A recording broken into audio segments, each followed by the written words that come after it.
It is now my pleasure to introduce the representative of the 2010 LL.M class, Felipe Capella, who comes from Brazil.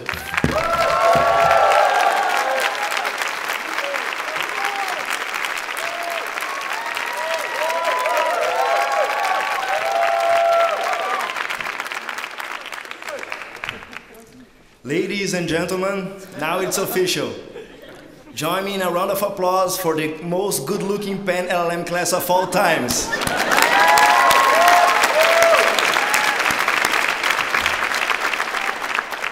First of all, I would like to thank Matthew Parker for assembling this amazing LL.M group.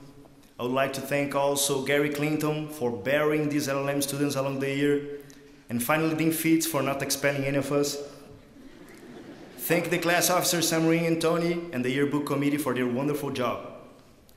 Vice President Joe Biden is in Philadelphia, his daughter is graduating, and he couldn't even be coming here to this event right now. So if you have any Goldman Sachs executives, hide. And as a Brazilian, I want to warn my Latino friends that the Arizona Border Patrol is right outside the building, so take care. We are 88 students from 45 different countries. We came here seeking the best legal training in the world, but cutting-edge education has high costs. I've learned that even the sign language interpreter is making today $10,000.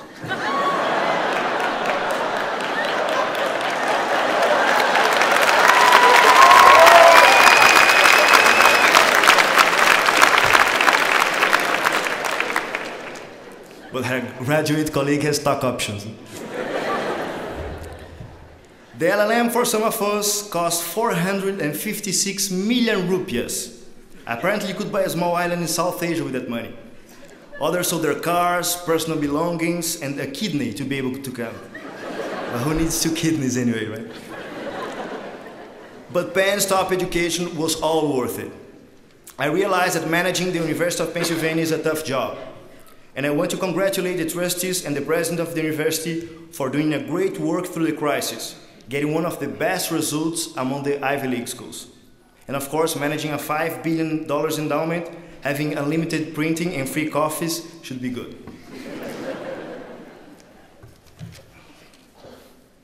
I guess that when you look at the speaker of this Penn Law graduation, you would think he's the smartest, the most brilliant. I don't want to ruin your expectations, but I'm not. Having me here is so pointless as one praying for the Greek gods to help him with his credit card bills. But now I'm supposed to talk about this fantastic LL.M class. Ladies and gentlemen, look at these faces. These are the smartest lawyers, professors, and judges in the world. I guarantee you that from this class, we will see someone becoming a president, a cover of the Time magazine, and several Facebook addicts. You must be very smart to get accepted here. These fantastic students have experienced the unique weather of Philadelphia. In the glacial winter, we prayed for global warming. In the melting summer, we worship the Day After Tomorrow movie. Because here, fall and spring only exist in the law school calendar. We learned the rules of baseball, although the majority still thinks that Sammy Sosa is a Latin singer lady. We learn to respect Rocky Balboa. We learn about each other's religions, cultural differences, and we can now curse in several different languages. We have friends to visit and a sofa to stay in 45 countries.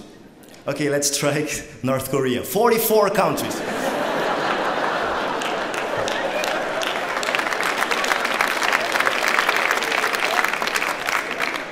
We made friends that will last for the rest of our lives. We laughed a lot, and we understood that life is easier that way. We suffered with professional and personal problems, and we had more than 20 breakups of stable relationships in the LL.M. Jerry Springer would be proud of us. All that just to learn how wonderful and supporting our new friends were. And the law. We cannot forget the law. We spent 1 year studying in one of the best universities in the world, and we are proud of it. Some people slept more in the Beatle Library than in their own apartments. We have learned that Smith against Van Gorken is not a part of Rocky V. Who doesn't remember the first classes of the Socratic method? We used to pray not to be the ones called upon. Pray not to hear our last names being spoken by the professors. But God constantly ignored us. And we learned that if your last name is Silva, you will always have to know the cases. But if your last name is Stepanio Glavinic, you don't need to read them at all.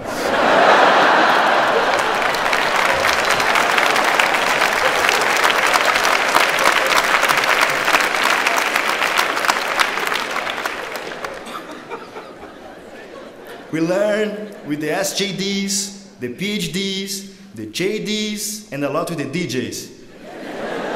We learn with the faculty, we learn with each other, we learn with ourselves. And now we are ready to either go back to our countries or stay in US, return to our past jobs or risk ourselves in new ventures, continue our LLM flings or go back to our girlfriends and boyfriends.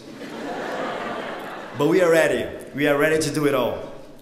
Dear parents, be proud of your graduating sons and daughters. They are the elite.